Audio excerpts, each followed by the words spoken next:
पिछला जो सूत्र था उसमें हमने देखा कि प्रतिदिन जिस प्रकार हमें क्षुधा भूख लगती है उसी प्रकार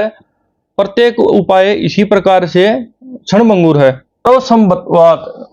सब अवस्थाओं में संभव न होने पर भी, संभवेपि, संभव न होने पर भी, सत्ता संभवात अर्थात दुख के बने रहने से,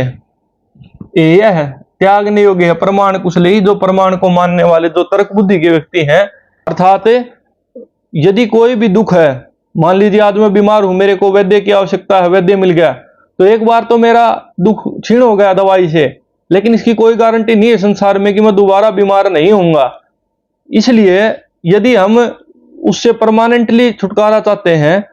तो जो प्रमाण कुशल हैं, जो भी व्यक्ति जिन्होंने शास्त्र को जाना है, वचनों को जाना है, परमार्थ तत्व को जाना है, वो कहते हैं कि सभी अवस्थाओं में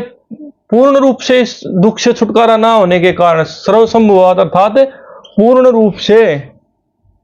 फिर भी दुख के की सत्ता बने रहने से, सत्ता संभवात दुख बने रहने से,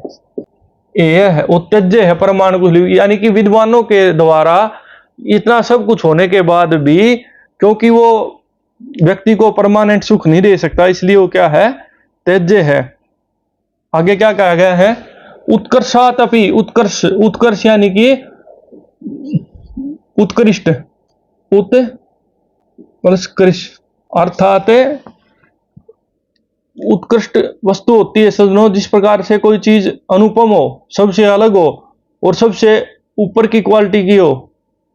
तो उत्कर्षात अपि मोक्ष से, यानी कि मोक्ष यानी कि सब दुखों से छूट जाना, त्रिविध दुखों का हान हो जाना। मोक्ष क्या है, तीनों प्रकार के दुखों से अत्यंत निवृत्ति। सर्वोत्कर्ष श्रुते है, श्रुते यानी कि वेद में, वेद में भी मोक्ष को सबसे बड़ा उत्कृष्ट मानने से यह सिद्ध होता है कि मोक्ष ही सबसे परम सुख देने वाला है, यानी कि सभी प्रकार से दुखों से परम छुटकारा पाना, शांतिदायक मोक्ष संभव है। इसे अगले अध्याय में हम देखेंगे कैसे।